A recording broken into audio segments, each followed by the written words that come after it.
Kept you waiting, huh?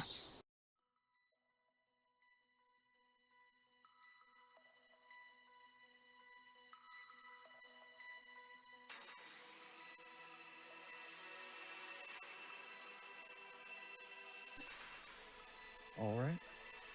Welcome to Rookies and Codecs, a Metal Gear podcast. I am Alex. I'm Isaac. And how you doing there, Isaac? Doing good. Doing good. Hope you are. Yeah, it's like we got hit with a as we're recording, we got hit with a big snowstorm. I've got about a foot and a half of snow. Work was canceled for today. We're on a level 3 um, snow emergency.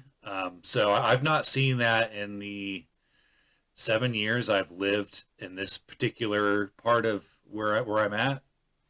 Um, so it's definitely this snowstorm's been no joke. So I'm hoping that our power doesn't cut out while we're in the middle of recording. Yeah. You guys definitely got a lot more than we did, but we still got a little bit, so we can still go out and play in the snow and hopefully keep power throughout the weekend.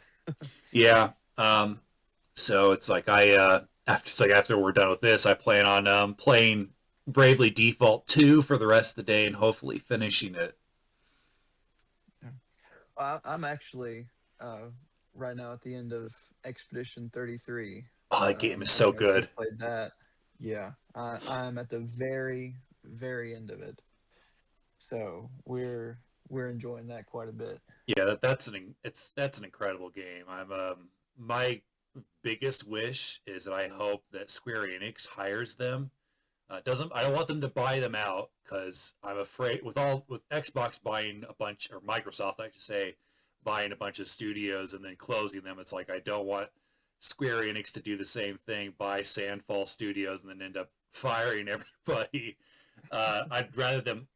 My biggest dream is that they hire them to do either the next Final Fantasy game or to do something completely new.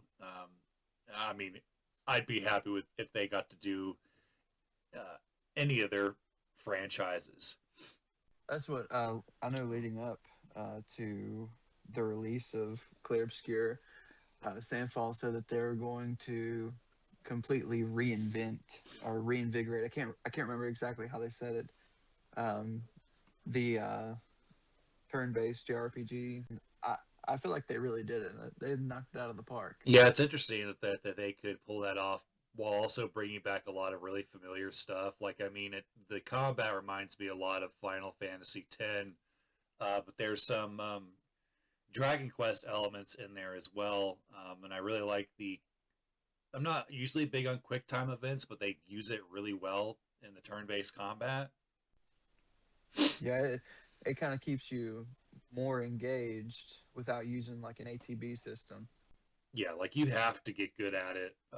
Especially not so much like during the first half, maybe, but like once you get like to some of the final stuff, like you have to be somewhat good at parrying. Otherwise, if you decide not to parry and block or dodge at all, you're going to get stomped.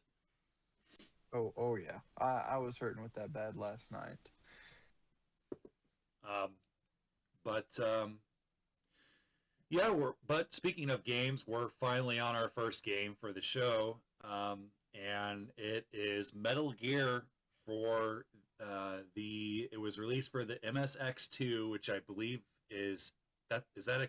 I'm not sure what kind of device that is. Is that a computer? It's a computer. It's Okay. a computer. And it was also released for the Famicom, aka the NES, in '87 in Japan and '88 for North America.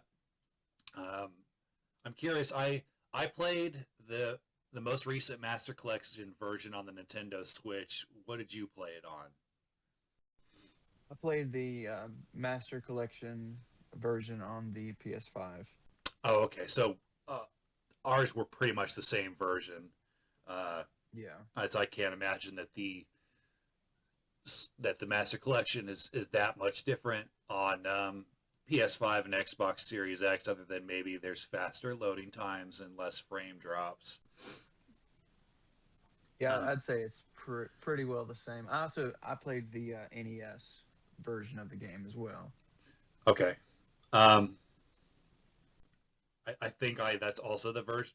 Do you mean you played the NES? You've played the NES version, as in you've played like the actual cartridge, or that's what you No, played?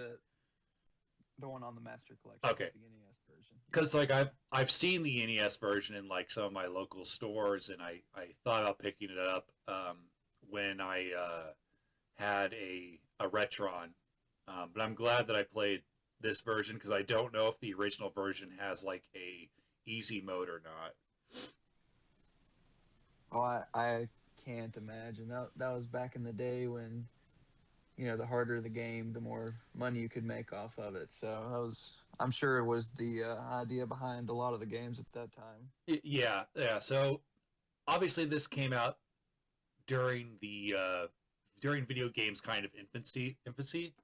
Um, so it's like stories, having a game with a story wasn't something that was uh, I don't know, like the with the limitations of something like the NES, you couldn't really tell like stories like they can now, or even what they could 5 years from '87. Um, so this game, along with something like uh, Legend of Zelda or Final Fantasy, were kind of the first games to try to tell a story of some sort. Um, so, believe it or not, the famous Hideo Kojima, don't know if you've heard of that guy, didn't work on the game initially. He was actually asked to take over the project. So, Metal Gear was almost somebody else's baby. Unfortunately, I couldn't find the name of who was originally in charge, but I think it's an interesting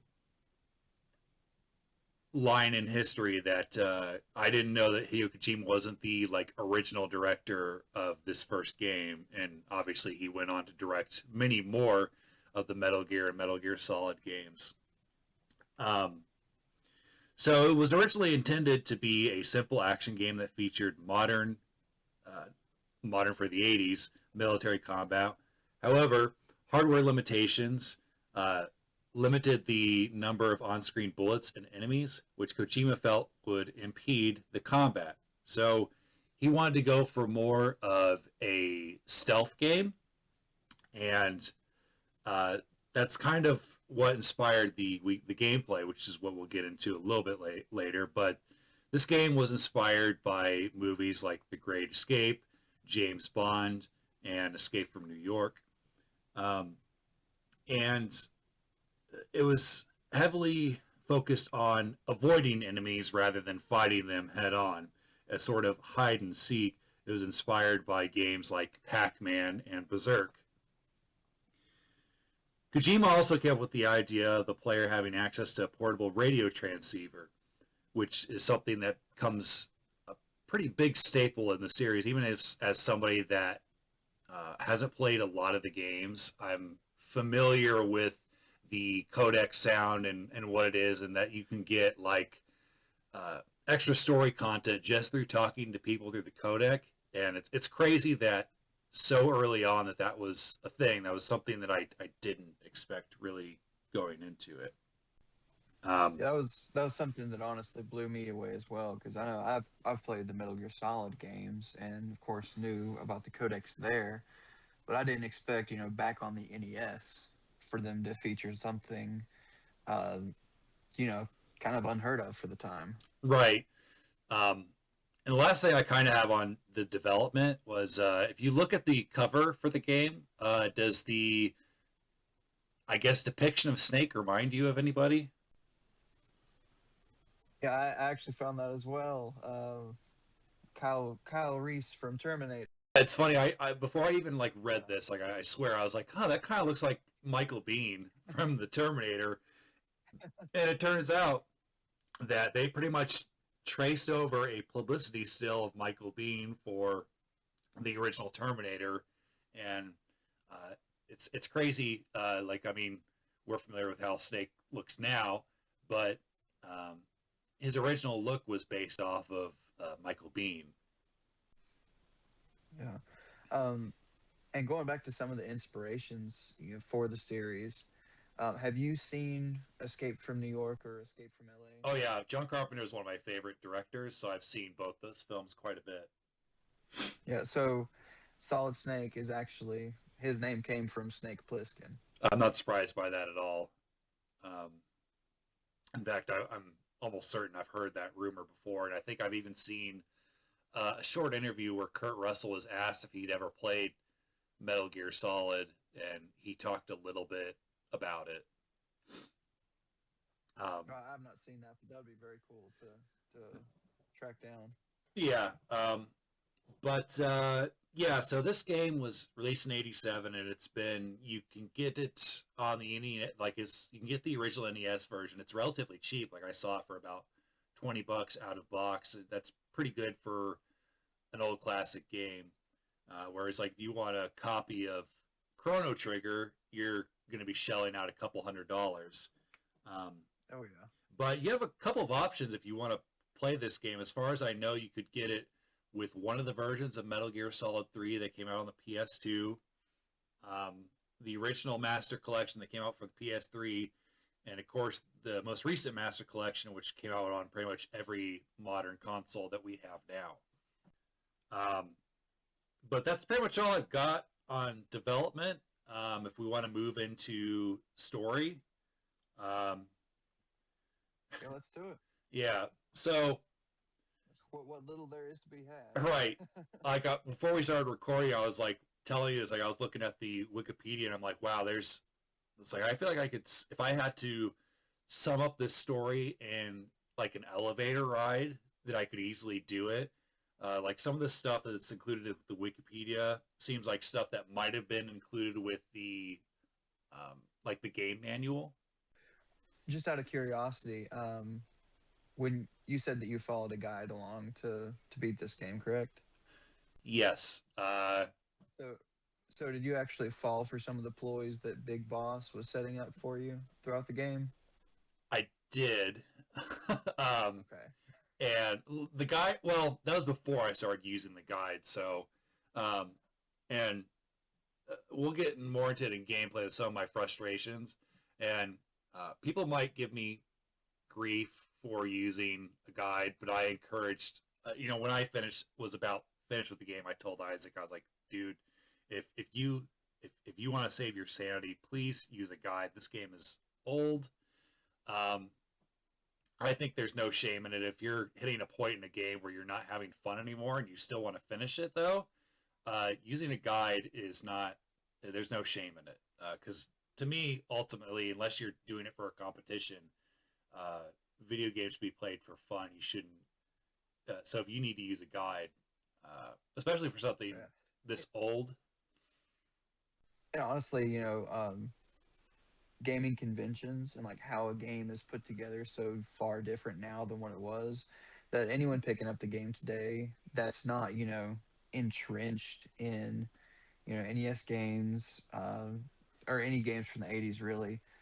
I mean, if you don't have a guide with you, it's very easy to get lost. yeah, Um, like full disclosure, I also used a guide for the Pixel remaster version of Final Fantasy because it was easy to get lost in there too. Um, yeah. Oh, I did not, and I went up against Garland at like level 5 and oh, soft locked myself. So I've not touched it since yeah, then. I think I beat him at like level 95. Um, Yeah, it was not a good time. but getting into the story, near the end of the 20th century, the West discovers that a weapon of mass destruction is being constructed inside Outer Haven, a fortified state founded by a legendary mercenary. North of Goutsburg, South Africa, and I apologize if I mispronounce any of these regions or countries. Um, the Special Forces Unit Foxhound sends top agent Gray Fox to infiltrate the fortress, assess the situation, and neutralize the threat. However, Foxhound loses contact with Gray Fox a few days later, with his last transmission being Metal Gear. To discover what happened to Gray Fox, Commander Big Boss sends his newest recruit, Solid Snake, to go find him. Upon insertion into Outer Haven, is it Haven or Heaven? It's Outer Heaven. Okay, I don't know why I'm saying Outer Haven. That just Heaven just seems weird. But there's no voice acting in this game, so um, Snake makes contact with local resistance members Schneider, Diane, and Jennifer. Using all of his skills and the equipment he procures on site, he manages to rescue Fox. Fox explains that Metal Gear is the code name for a nuclear equipped bipedal walking tank, which can engage in all forms of combat and launch nuclear weapons from any location. To destroy Metal Gear and topple the Outer Heaven mercenaries, Snake rescues lead Metal Gear engineer Dr. Petrovich and his daughter Ellen. The scientist explains how Metal Gear can be destroyed, and Snake takes out Outer Heaven's troops. However, he begins to notice that the traps put in his way are too precise and wonders how information on his activities is being tracked.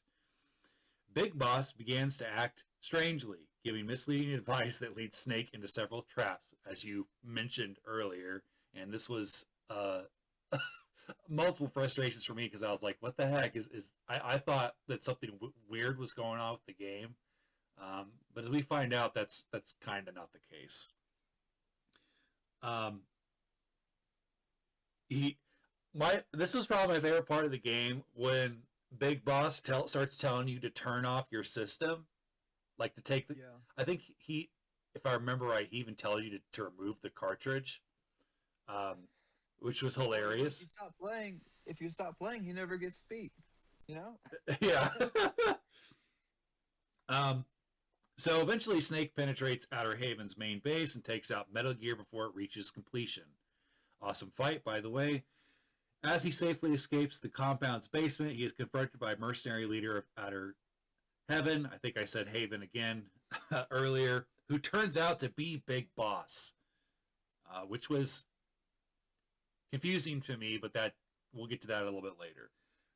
The corrupt leader reveals that he has been using his connections to steal military intelligence, establish his own military force, and fund his activities. It was his aim to have Heaven become the world's greatest superpower, able to bring the West to its knees. He had the rookie Snake sent in, hoping that he would fail and feed misinformation to authorities, but he had obviously underestimated our hero. Having lost Metal Gear and much of his forces, Big Boss starts the self-destruct sequence for the compound and promises he will not die alone and that Snake will join him. But Snake defeats Big Boss in the last battle and escapes the Outer Heaven compound as it crumbles in flames around him. After the end credits, a message from Big Boss is displayed saying that he will meet Snake again. Uh, so that's according to Wikipedia. That's the story. Short, sweet, to the point. Yeah. Again, as I mean, if somebody asked me the story to this game and I had to tell them between floors on an elevator, I could be like, all right, this game is about a soldier that is sent in to infiltrate and stop a giant weapon before it launches a couple of nukes, and there's some betrayal. And Yeah. that's kind of the gist of it, right? Like there's lots of little details that I don't really remember being in the game. Uh, Not that they're not all there, but there's some NPCs that you can talk to and rescue, but you could also easily miss them. Um, Right. And the guide that I was following, I know it mentioned, um, in the game, Big Boss would tell you that you can contact so and so for more information on, um, like where to procure certain equipment. I don't believe I talked to that person a single time because the guide I was following along with just told you where to go to get that stuff before it was needed. So I mean, there's certain stuff that I'm sure that I missed out on, um, because of that as well. yeah. So my question for you is kind of twofold. How do you think it ranks? Because I don't think it's fair to necessarily rank it against modern games. Um, how do you think it ranks against like stuff that came out around that time? Um, I mean, for the time, um, the limited experience I have with 80s games. I was born in '01, so I beyond like playing NES games with my dad and going back on my own as an adult, the few games I've played, I've not had a huge amount of experience, but from what I can find, from what I've played, this is absolutely ahead of its time. A revolutionary game for the time. I mean, this was the birth of the stealth genre.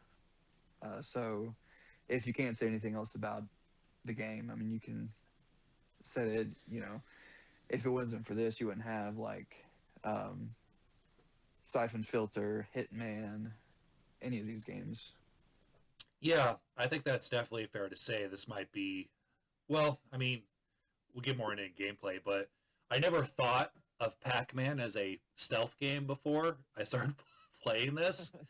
Uh, but I guess you could say Pac-Man was quote unquote the first stealth game, but it really had its origins here, and it's clear that Kojima, especially with story and gameplay, was shooting higher than what the systems would allow him, and obviously here in about 2 episodes we'll get into the stuff he really wanted to accomplish, which I think he was definitely able to do later on in the series, even having not played much of what comes next.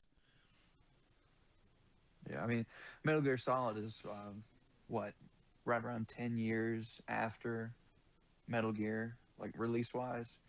So I mean, it took that long for technology to kind of catch up with what Kojima was shooting for back in the '80s. Right, right.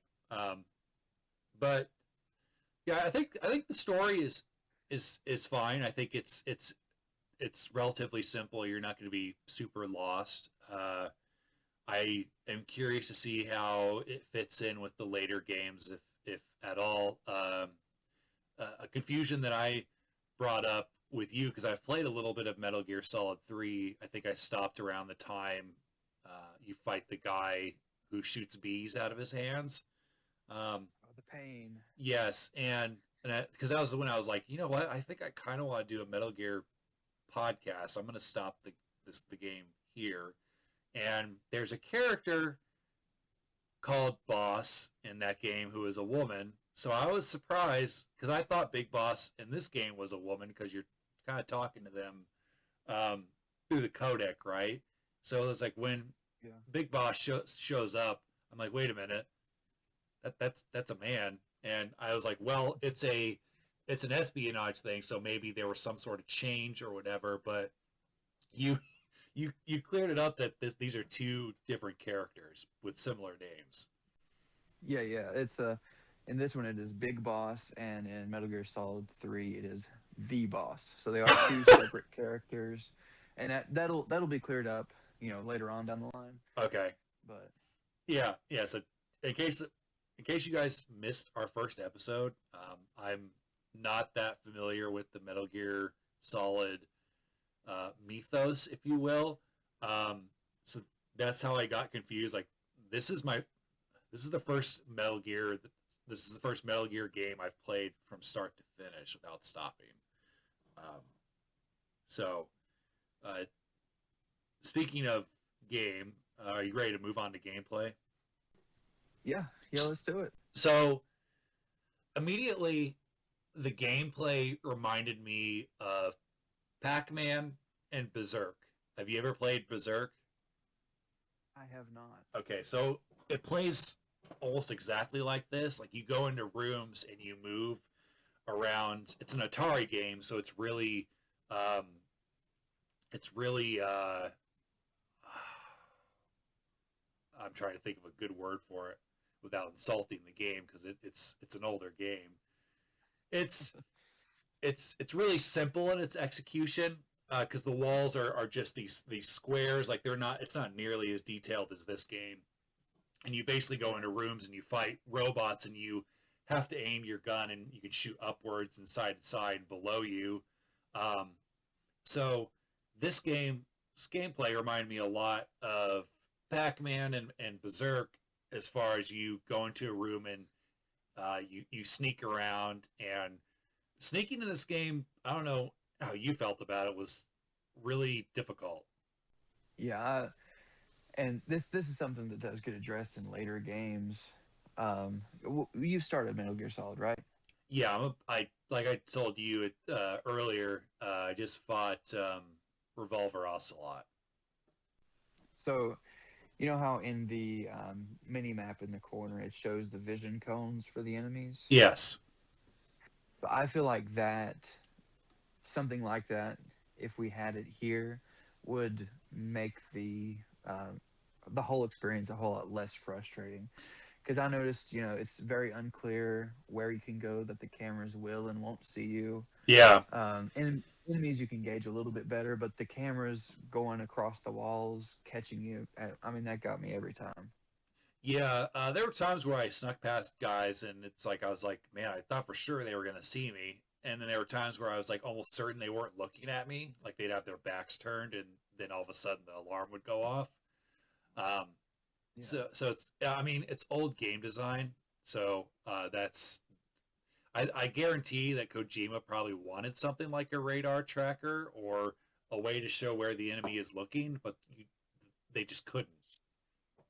Um, Yeah. It's just one of those things that like I said earlier, I'm sure is something that, as technology caught up with what he was wanting to do, he could do more with it. yeah, yeah, absolutely. But I went with easy mode again. I don't know if the original game came with difficulty options, but even on easy mode, I still died quite a bit, especially on bosses. And what really frustrated me with the bosses is that some of them you have to have a particular weapon, or you're kind of screwed. Um, Yeah. the one I ran into the most difficulty with at first, before realizing that this was a thing, was there's a tank you have to fight that's sort of guarding this wall, and I'm like, well, I've got a rocket launcher and a couple mines. As long as I unload all the explosives, I'll be able to get past this thing. Um, and that's You not would the think so, case. right? That's not the case. Turns I forget what exactly you need. There's some sort of detonator that you have to get to beat um, this tank. So it's like I ended up having to go all the way back and finding this stuff, and that's when I started using the guide. I was like, okay, I have to know where everything's at, otherwise this is going to take me 2 to 3 times longer than what it should. Yeah. And you'll have moments like that in the later games too, where there's almost a puzzly element to the way you need to proceed through the game. Um, but as long as it's relieving that friction point, which later installments use the codec a lot better, in my opinion. Yeah, They'll whenever you start to get stuck, they'll call you and be like, "Hey," or you can call them and they'll actually answer the codec and let you know what's up. There were so many times in this game where I'd try to call somebody and it just said, they didn't answer. I was like, yeah, yeah. "Oh." Or the hint they gave you is really obtuse, or you're like, I don't know what the heck that means. Um, Yeah. so I think that was the most frustrating thing. It was like, oh god, I've got to go through this facility and dodge all the guards and hopefully find the explosives I need. Um, most of the bosses you can beat with just about anything, but there's a couple of them where you have to have, like, it doesn't matter if in real life, you know, I'm pretty confident 20 rockets would eventually do damage to any tank. I don't know. I'm not a military expert, but I feel like if you use enough explosives, um, Yeah, sure. Surely something's gonna happen. surely something's gonna happen. It's like it seemed to have like no effect on that tank, and I was like, dude, I just unloaded 20 rockets at this guy, and he's still like trucking along.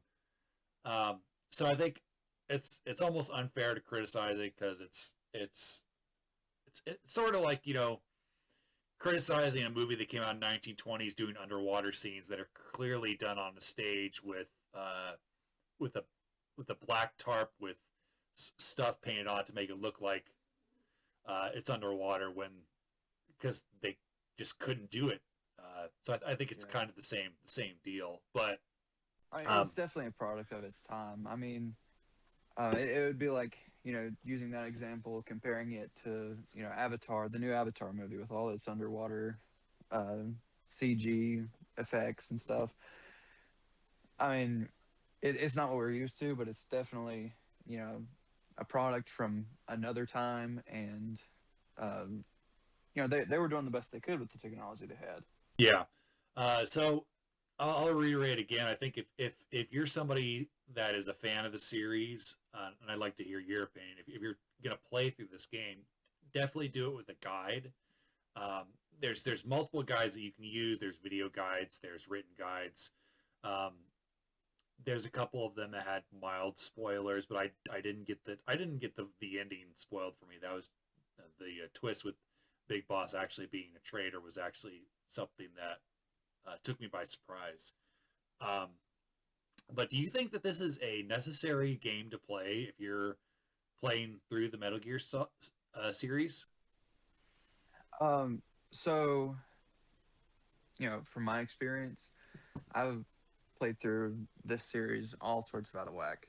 So, um, I actually started with Metal Gear Solid 5 and then went to 1, 2, 3. And right before starting this, that was all I played. I just knew like basically the Wikipedia entries for all the rest of the games.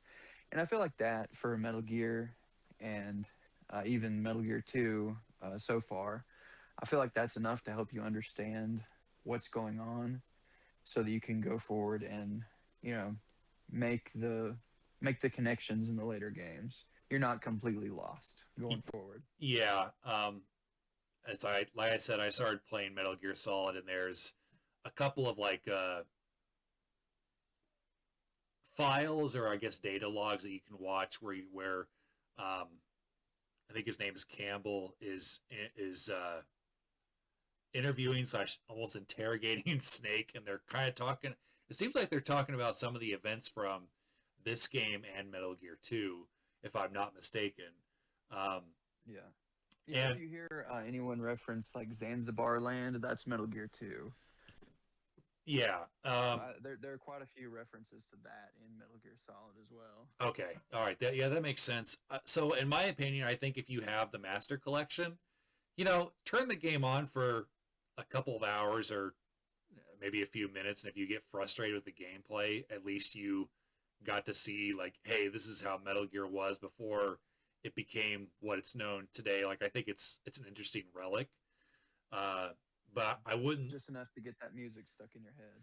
Yes, I think that, and we'll get to the design and the music in a second. But I think that I was actually kind of having fun during the first couple of hours. I was like, oh, this is because I do enjoy older games. There is a charm to it, um, but that charm quickly turns to frustration once you start hitting bosses and areas where you think that you're going to be difficult to spot, and then all of a sudden you set off a motion sensor and you're not sure why. Yeah. Um, Now I am curious before we move on. Um, were there any specific weapons that kind of stood out to you or that you liked over other ones? um, well, I thought the rocket launcher was a lot of fun actually because I was like, oh, this is cool. I don't know, for some reason the way you could like direct it to go where you wanted to, if you were good with it at least, I Yeah. thought was pretty innovative for its time. Like I really liked using that on bosses where I could kind of hide around a corner from them and then just sort of direct the rocket at them. So I mean, it's a pretty probably typical pick, but rocket launcher would probably be um, my favorite. What about yourself? Yeah, that's mine as well. Which um that is, a favorite of mine throughout. Like, um there a similar weapon is in Metal Gear Solid as well.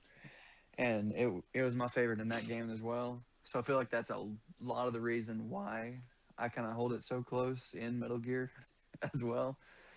Um, but it's you know it feels like you're smarter than the game sometimes whenever you can just shoot it and do all these, loop de loops around and get at the enemy without them ever spotting you. Yeah, and I would say the machine gun was probably my second favorite because it's like if you got swarmed by enemies, you can kind of get rid of them, and if you got rid of them quickly enough, the alarms would stop, which is not how it would work in real life. But this is a video game, and it's kind of funny playing through Metal Gear Solid that if you just kill a couple of guys, the alarm will it's still kind of just either drops off or just stops altogether. Um, Yeah. it It's not like GTA. You don't get more stars. no, but um, yeah, overall, I thought the gameplay was fun for what it is. Like it reminded me of Pac-Man and Berserk, which I think I'd recommend either of those over this personally because it's like you don't have to commit to playing those. You could play those for a couple levels so you die and be good. Yeah. Now, I will say, if you're going back, just to play some older games, there are probably 20 or 30 games I'd recommend before you play this one. Like, the closest analog I have for it would be Contra. And I feel like Contra is just so much more fun to actually sit down and play. If you're a diehard Metal Gear fan and you just want to see everything the series has to offer, I mean, like you said, sure, boot it up for a little while until it stops being fun, and then go back to Wikipedia and read, you know, fill in the blanks. Yeah, yeah, I think that's good advice.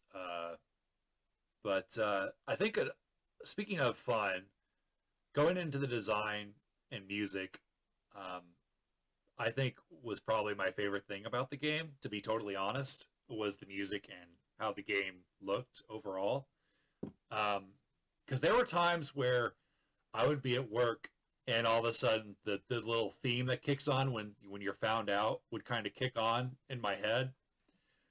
uh, um, I think the music is really good. I love the 8-bit style. The composers are, and I apologize for butchering these people's names, right? But I want to try to recognize them. Iku Muzutani, Shigehiro Takenuchi, and Motaki Furiaka. And I don't know if these guys work on the series going forward, but the music does feel uh, kind of like a precursor to what we get in Metal Gear Solid. Um, but Yeah. the sort of the dun dun dun dun burner is really cool. Like, what do you think of it? Oh, like you, that little dun dun dun dun, that part. I was walking around with it in my head Yeah, because I mean it's constant. So anytime I wasn't playing the game, I was singing that in my head, and it was fun for a while. Anytime I think of the game, that's the first thing that pops in my head is that little music track.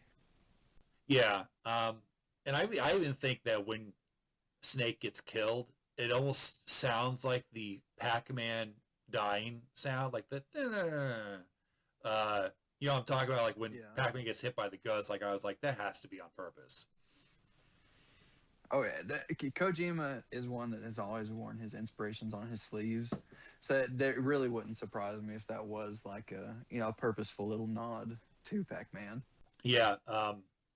So I think the music is fantastic. Probably um, my favorite thing about the game. Even though I mean, to be honest, the music doesn't have like a lot of variety compared to like Final Fantasy or Legend of Zelda, which I think those games have more a wide range of music. But it's kind of ingenious in its simplicity, and I never got sick of it, which I thought I would. But there were times it just kind of became part of the game. Yeah, I feel like the music being constant, you know, constantly the same track over and over again for each type of scenario, like sneaking around in combat. I feel like that honestly helped it become more synonymous with the game in a weird kind of way. Because I never got tired of hearing the music going. Um, and like I said, whenever I think of Metal Gear, I think of that sneaking music track. There's not, I know some other games may have a bunch of different music tracks, and there's just one or two that you kind of pick out and you hold on to. But I think those being the only ones in the game kind of helped them, um, I guess, to be, whenever you think Metal Gear, you think of that specific sound. Yeah. Um, and going a little bit into the design too, I really like. I think my favorite thing about the design is seeing like the tanks and especially the Metal Gear itself looked really cool. Um, it reminded me of like my parents had a Sega Genesis when I was very young, so I played Spider Man and Adamantine Rage, the Wolverine game, a lot. So it kind of reminded me of those. As far as the graphics go, with the backgrounds and stuff, obviously the sprites are extremely simple. Um, the guards pretty much look all the same, other than they're colored differently sometimes. Yeah. Um, do you have any comments on the graphics or the look of the game? I will say one thing that really stood out to me is the the intro cinematic, I guess you'd call it, um, where it had all like the ray. I don't know what exactly we would call that style, but it's almost like in Star Wars where they have the targeting systems in the ships, and they're all the lines that make up. It almost looks like ray lines that make Yeah, up the images. Whenever they had that, and it was like coming together to build the Metal Gear and all this different stuff. I thought that honestly kind of blew me out of the water because I didn't expect to see something like that. Um, in Even if it was just in the intro, I was like, oh, cool. This gives it a little more character than I was expecting. Um, but no, outside of that, you know, it's an NES game. I mean, I love the 8-bit style. Um, it's one of my favorite graphical styles in general is like the 8-bit, 16-bit. Um, I lean more towards 16-bit, but growing yeah, up, my dad did have an NES from when he was a kid, so I remember growing up playing like Teenage Mutant Ninja Turtles arcade, stuff like that on it, and it just kind of throws me back to that time, and I'll always have a soft spot for that style. But um, really, the main thing that stood out was kind of that intro. Um, just kind of something that I don't remember seeing a whole lot of in games of this kind of era. right. Um, yeah, so it's like I think fans have asked for a remake of this game, and I think for the most part they probably want it to be something like what we just got with Metal Gear Solid 3. But I thought it would be fun, like the first three Dragon Quest games just got the HD 2D remakes, and I thought it would be kind of cool if they did the same thing for uh, this game and the next one. You know what I'm talking about with the HD 2D remakes. Yeah, I've not played it, but I've seen Oh, they're so good. promo stuff for it. Yeah, they're beautiful too. Yeah, I'm not a big Dragon Quest guy, so I've actually not played any of those games.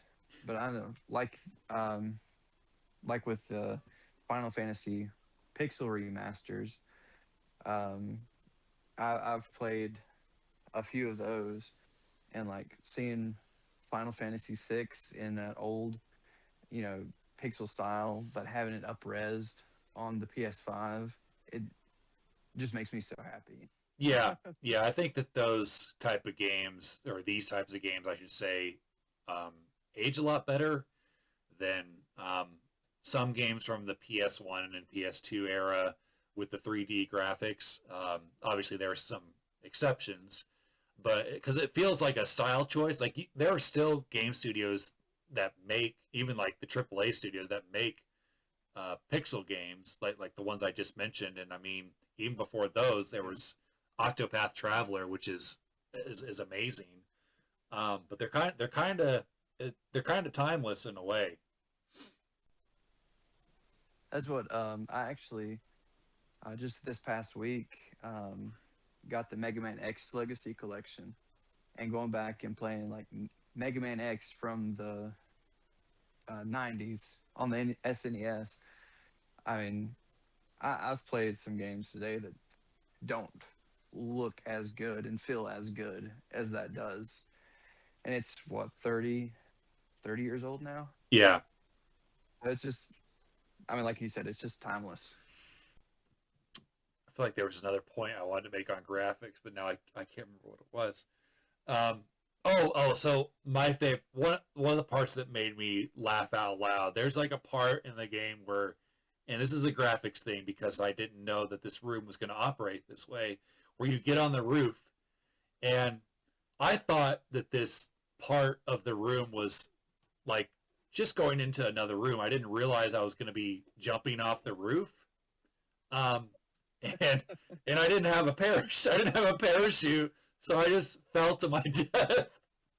Um, but it's like there's it's just kind of like a black to what it looked like to me hallway. I was like, oh, okay, so I'm gonna be going into this dark hallway, and there's gonna be a boss or something.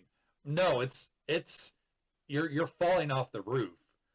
Um, Yeah. Need to have a sign, walk here to jump off roof or something like that. and and I think now that I think of it, there might have been something with the codec that warned you to get a parachute, but it happened a good while before getting to that area.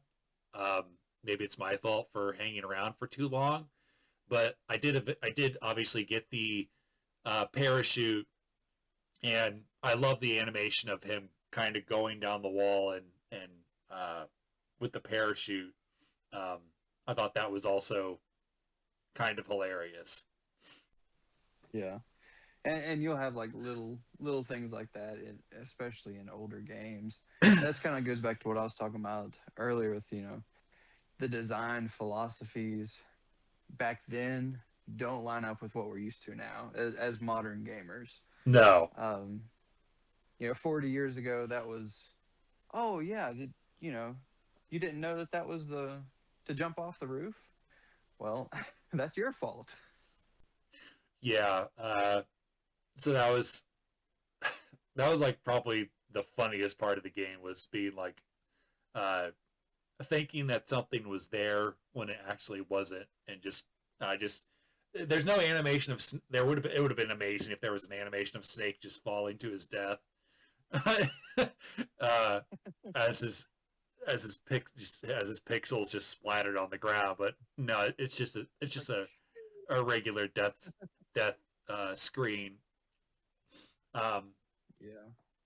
but I don't know. What are your overall thoughts of the game? I mean, we would usually be doing rankings, but this is our first. This is the first game of the show. So I mean, this may or may Best not. one so far. Yeah, this may or may not be. I don't know. I'm not sure if I'm going to put this one or Metal Gear Two as number one yet. I'll have to make that decision once I finish Metal Gear Two. Yeah, So, I've not started Metal Gear 2 yet, so I don't know, how it stacks up against it. Um, but all in all, I feel like, like I said earlier, it's fun to kind of jump in and see, this kind of relic from history, especially for such a storied franchise like Metal Gear Solid, just kind of see its humble beginnings, you know, and get to experience that for a little while was very fun and interesting. But you also have to keep in mind those limitations that they had, the differences in how games were made back then versus how they are now. You kind of got to you prepare yourself to kind of go back in history for a little while you play it, or you're not gonna have a fun time. Um, but it's you know cool to look back and see kind of how it all started. Yeah, I agree. I mean, the game isn't super long. It's you can beat it in about 4 to 6 hours. I think it took me about 5.5 to 6 hours of gameplay time, and I mean that was also once I started using a guide, things really started to speed up. I felt like if I just did it by myself, the game would have taken 8 to 10 hours to finish, if not longer, um, Yeah. depending on how many times you die. But yeah, I mean, it's a game that's not talked about a lot because I think a lot of people think that the PS1 Metal Gear Solid is the first game because that's really where the series finds its stride. Yeah, I know. You know, prior to doing this episode, I did some research online, and really all I can find out about Metal Gear and Metal Gear 2 online, searching YouTube or stuff like that, is either, a walkthrough. There's like just a handful of 100% walkthroughs online.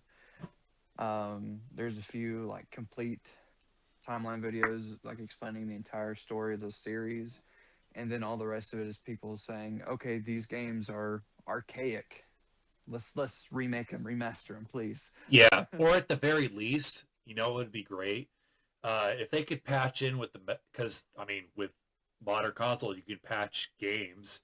Um, it would be cool to have like a toggle to where you could start the game off with all weapons. Um, Yeah. Personally, because with the pixel remasters of Final Fantasy, you can quadruple your the gil and the experience you pick up. So having something sort of like that with this one and Metal Gear 2 where okay, it's like you just want to enjoy the game, you don't want to go through the headache of trying to find everything. At least like start us off with all the weapons. Yeah, I mean, I remember even whenever I played through Final Fantasy 7 on the PS4, and they released this back in like 2015-ish, but you could toggle invincibility, max damage, and skip all encounters just to kind of make it easy breezy. Yeah, But yeah, I did that too.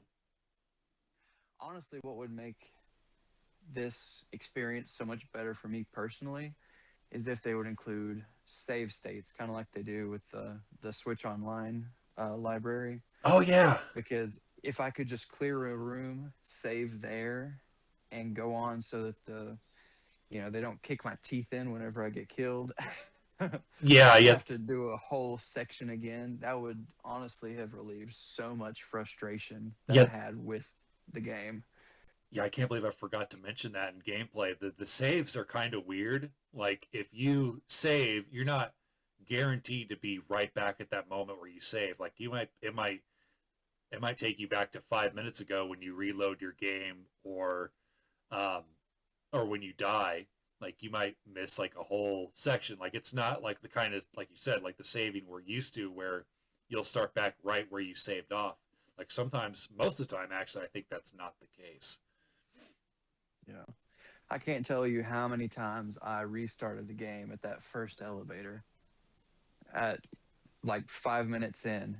I just died probably 10 or 20 times and just restarted right there at that elevator. Yeah, yeah, yeah. I like I mentioned. I think it's like there was a part of me that's like, gosh, I'm having another human being play through this headache. I mean, I'm feeling a little bit more nostalgic about it now that we're talking about some of the good stuff. But there were some parts of the game that without a guide are absolutely frustrating. Yeah, for sure. Um, so that's pretty much the end of our show. If you want to participate in the show, unfortunately, we didn't. I did ask on the Discord and on the YouTube channel, and our audience is still relatively small. If you have any questions or thoughts about games that we're covering, please post those either in the Discord or you can comment on the YouTube channel. Um, so I looked right before we started recording. I didn't see anything. Um, so please feel free to comment whatever, and we'll read it on the show as long as there's no spoilers because I've not played the series yet. So like I said, you can check out the YouTube channel or the Discord, and how you get access to the Discord. Click on any of the videos on the YouTube channel, and there should be a link. I'm also streaming some of the games on Twitch. I decided not to stop doing Metal Gear and Metal Gear 2 on Twitch because I didn't think me looking at a guide being kind of mildly annoyed at times was fun content. But I've been streaming Metal Gear Solid, and I've been having much more of a blast with that one. Um, All right. so, unless you got anything else you want to plug, I think that's about it. You know, um, we've got socials. I believe you set up Blue Sky. Yeah, we'll see if I stick with that because it's like I've been trying to find like social medias where it's like not super political and according to people on Reddit, which that maybe that was my mistake was believing people on Reddit was this would be the less political option. It's like the first thing I see when I open up Blue Sky with my new account is something happening with the president, and I'm like, wow. But Can't anyway, escape it. yeah, you can't, you really can't. But yeah, the best places to find us are Discord and YouTube. And I think that about does it then. yep, tune in next month where we'll be covering Metal Gear 2. Thank you all very much. Have a great day.